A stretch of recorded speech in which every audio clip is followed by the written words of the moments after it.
Assalamualaikum warahmatullahi wabarakatuh. Berikut adalah materi pertemuan 11 untuk mata kuliah kalkulus 2.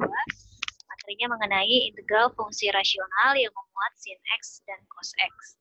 Pertama, di sini fungsi yang akan kita bahas adalah fungsi fx, di mana fungsi fx ini adalah sebuah pecahan, di mana pecahan ini memuat fx dan gx. Nah, fx dan gx ini adalah merupakan sebuah persamaan trigonometri, di mana gx di sini tidak boleh sama dengan 0. Kenapa tidak boleh sama dengan 0? Karena untuk pecahan, jika penyebutnya nilainya 0, maka nanti hasilnya adalah tak hingga.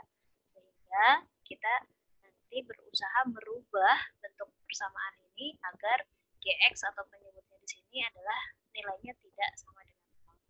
Nah, fx dan gx ini tentu saja memuat fungsi trigonometri, dapat juga dikategorikan sebagai fungsi rasional, tapi di sini tidak bisa kita sebut sebagai fungsi sejati atau tidak sejati, karena ini memuat sin X dan cos X. Jadi berbeda dengan fungsi polinomial di pertemuan sebelumnya, itu kan memiliki derajat, aljabar yang memiliki derajat, itu namanya polinomial. Sementara di sini fungsi fx-nya dan fx keduanya berbentuk sin X dan cos X. Nah, pengintegralan jenis ini, cara penyelesaiannya yaitu menggunakan metode substitusi.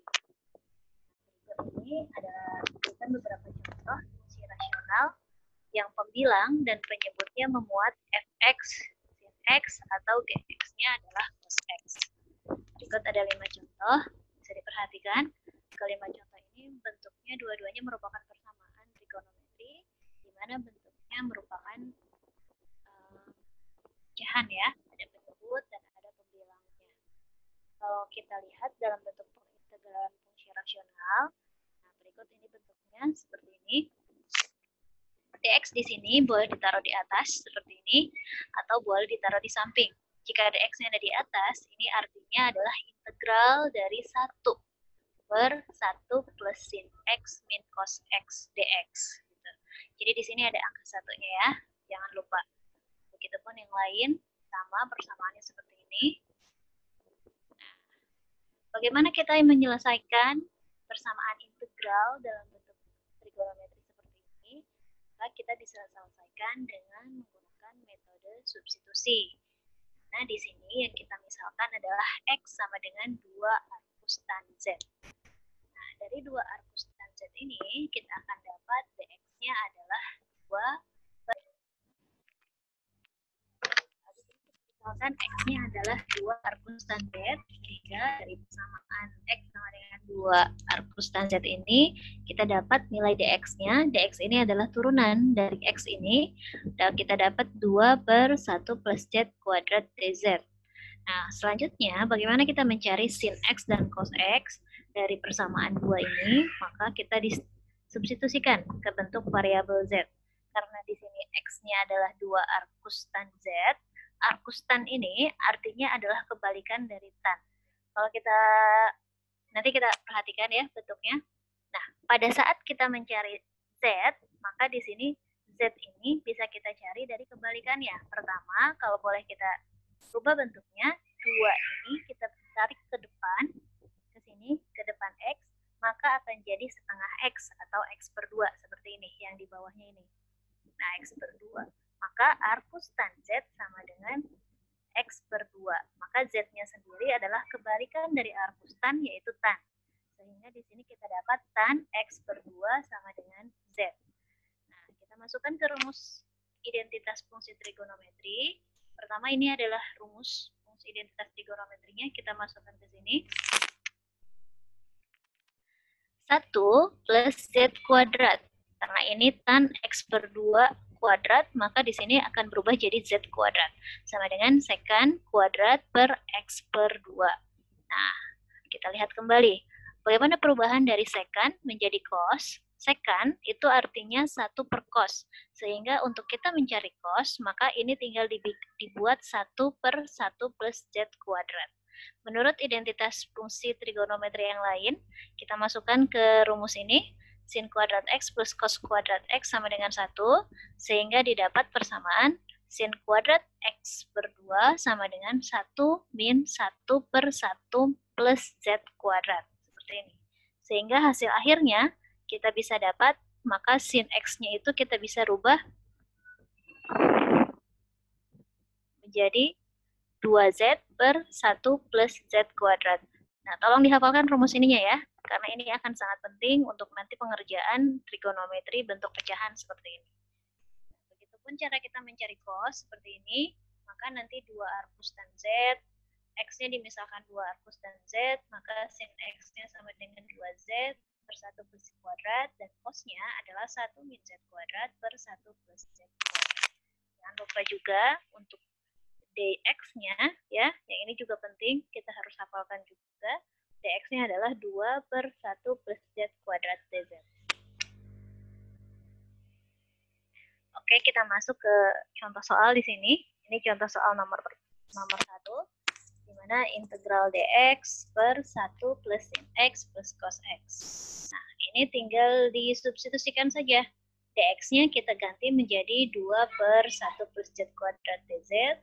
Sin X-nya kita juga substitusi dengan nilai ini. Cos X-nya kita substitusi juga dengan nilai ini. Sehingga nanti didapat persamaan seperti ini. Perhatikan ya, pada saat kita mau mencari hasil dari sebuah pecahan, maka pastikan semuanya dalam bentuk pecahan dulu. Karena di sini ada bilangan biasa, maka bentuk dia dalam bentuk pecahan yang penyebutnya disamakan, sehingga atasnya bisa dijumlahkan. Setelah melalui penyederhanaan, akhirnya kita dapat integral 2dz per 2 plus 2z. Ini kita sederhanakan juga, yang bawah ini 2-nya kita kesampingkan, sehingga 2-nya nanti bisa dicoret, sehingga kita hasil akhirnya dz per 1 plus z. Nah, dari sini, ini bisa pakai rumus substitusi ya. Kalau kita lihat 1 plus z ini, kalau kita ke ataskan, dia punya pangkat min 1. Untuk integral yang pangkatnya min 1, maka hasil dari pengintegralannya adalah ln. Maka di sini hasilnya adalah ln. Ini artinya kalau kita baca adalah tanda mutlak ya. Tanda mutlak ini dipakai untuk, artinya kalau misalnya pun di dalamnya negatif ataupun positif, nilainya tetap positif ya. Ln 1 plus Z plus C. Nah, Z-nya ini kita kembalikan lagi ke atas, di mana Z-nya itu adalah tan X per 2. Selesai. Nah, untuk nomor 2, kita lihat di sini ada integral dx per 2 min cos x. Dx per 2 min cos x sama dengan, di sini dx-nya kita rubah dalam bentuk dz, cos x-nya pun kita berubah dalam bentuk z, disederhanakan.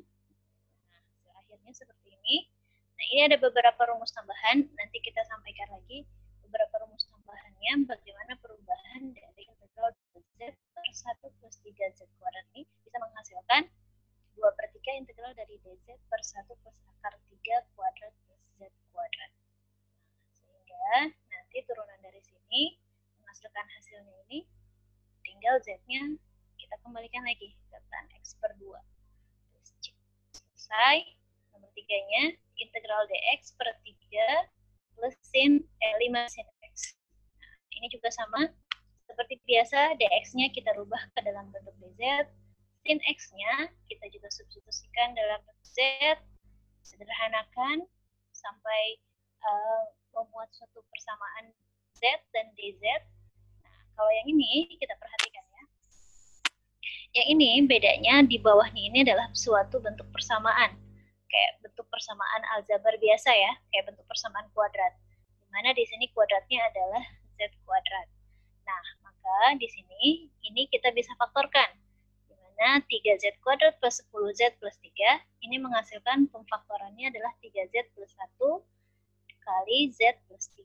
Atasnya masih tetap. Kemudian, ini ada di pertemuan 10 kalau nggak salah ya, mengenai pemisalan A dan B seperti ini. Jadi kalau kita lihat di bawahnya ada 2 perkalian seperti ini, 2 pemfaktoran, maka di atasnya kita bisa misalkan A dan B. Nah, kemudian disederhanakan kembali, nanti ini pakai rumus substitusi eliminasi, ya, sehingga menghasilkan nilai ini.